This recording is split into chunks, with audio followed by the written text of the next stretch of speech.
Yeah, go ahead. Okay, so what is my question about?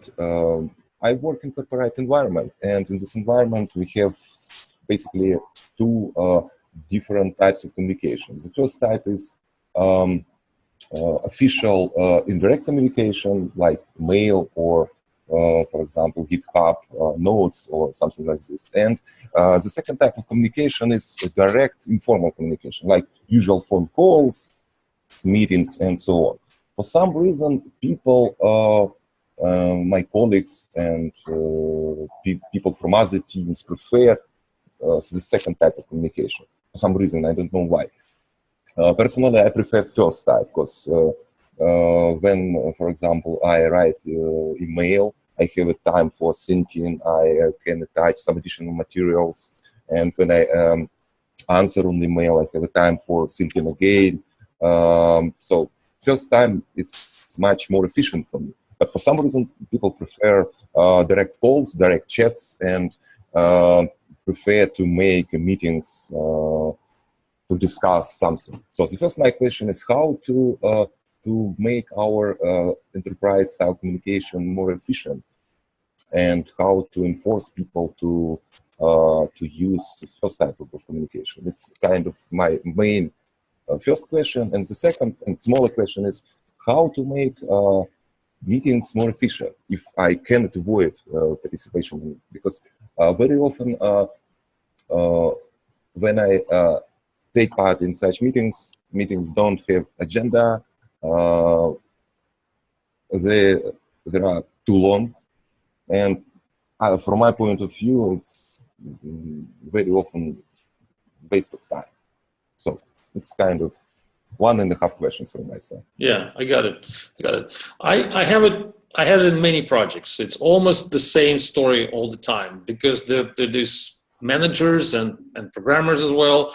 They're just used to face-to-face communicating. They used to exchange information in an informal way, and that's the easiest way for them. This is the cheapest way, and this is the most chaotic, which is for many people, especially for not so senior programmers, not so good managers, is the best way to deal with information, because it's difficult to trace it back.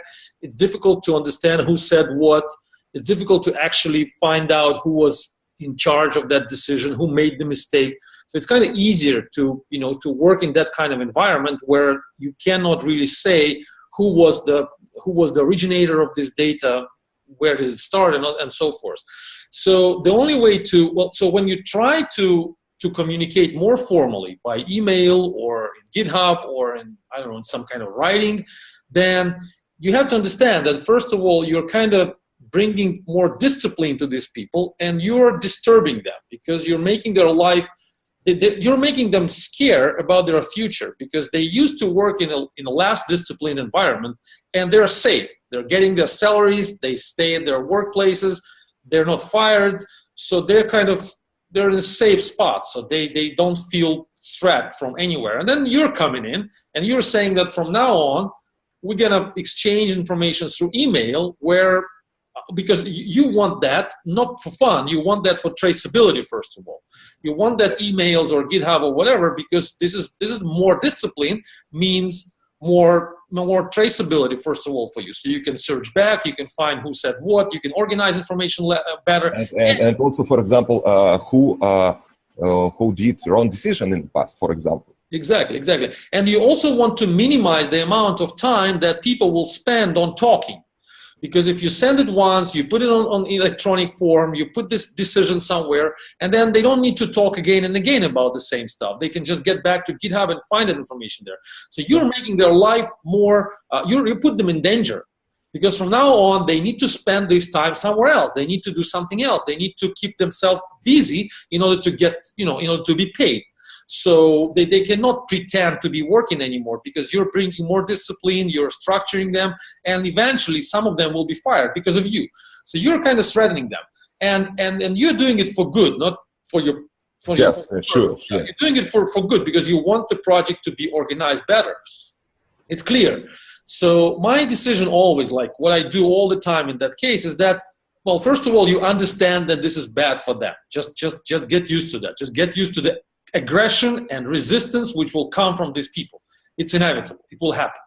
So the only way to deal with that, as far as I understand, is to make this new way of communicating more profitable for them, more and safer. Give them some advantage in that. So, for example, they come to you and say, "Can you explain me this and this?" And you say, like, "Yeah, sure. I have like 1 minute for that. Like, let me briefly explain it to you." And then you send a more detailed email. So they will realize that when you talk to them, you're not really open, you don't say too much, you're being kind of closed, you don't have time for that, you're always trying to push back.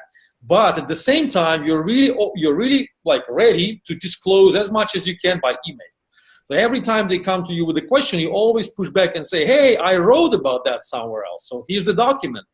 I sent it to you by email. Let me send the document to you. Let me email you back." So they will always see that you're trying to not just push them back and say, "Hey, don't talk to me, email."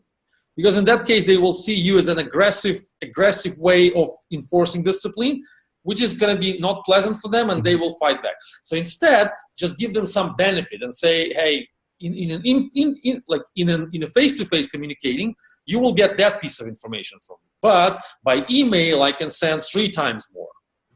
Something like that. That's the only way. If you're not a manager, if you're not the boss of all the bosses, if you're on top of the hierarchy, then of course you can just say, "Do it my way," like communicate through GitHub or communicate through emails, and I prohibit any meetings, just close the meeting room and the keys in your pocket. That's it.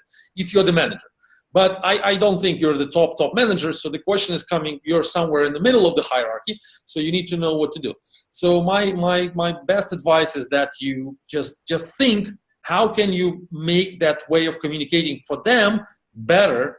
Like give them some carrot. You already have the stick in your hands because you're threatening them already. You're really a threat for them. They're really afraid of you because you're bringing discipline. Nobody likes discipline, especially bad managers, not good programmers, unprofessional engineers, all that people, they don't like discipline. And there's the majority. Usually it's the majority, like 90% of people will be against the discipline.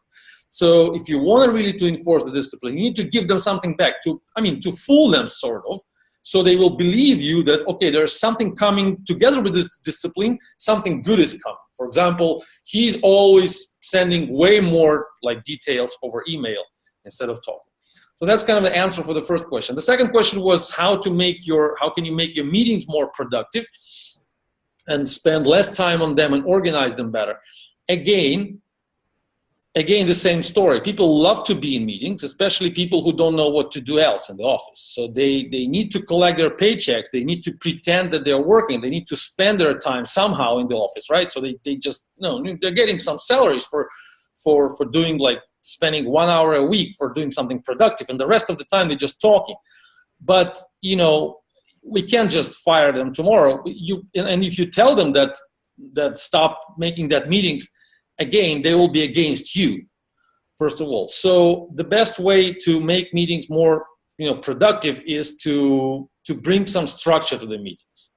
So don't just close them. Don't just say that we're not going to talk anymore, but try to organize them somehow. So bring some, agenda, make some minutes after, make some notes, distribute that notes. So slowly make sure that people see see the purpose of that meeting somehow, and they must understand that there's a better alternative somewhere. So instead of going again and again to the meetings, they must realize that there is somewhere some GitHub account where there's some file which has all the answers, and that file created by that guy.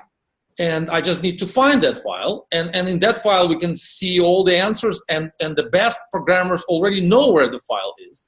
And the best programmers, they don't want to go to meetings because every time they call the meeting, they will say like, "Hey, we have the file. We have already the list of decisions already been made. We already discussed that." And then these people who try to organize meetings, they will kind of be stuck, and they will see that there's no point of calling more and more meetings because somehow, somewhere, somebody already resolved that outside of meetings.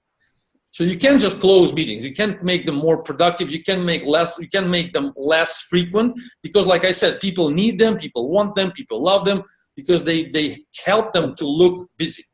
Yes, and probably it's an easy way to communicate. It's a kind of natural way to to talk, not to write. Of course, yeah. That's for, like I said many times, for a bad programmer, for a bad manager, the meeting is the best tool. Because of course it's easier to talk than to write. It's way more difficult to create a proper document instead of explaining what I think, in person. Like now, you're calling me because it's easier for you, even though I wrote a number of articles about that, but it's easier for you to call and we talk for 5 minutes. So if we would be doing that, the same. But basically, it's an example of a bad way of communication. It's a counter example, exactly, because I wrote the articles about the questions you're asking, but it's easier for you to call and we just spend 10 minutes and I give you all the answers. But we're doing it on purpose because, this is easier for readers and for people who are watching us now. But in the office, we should avoid that because the way we talk, it should be written first.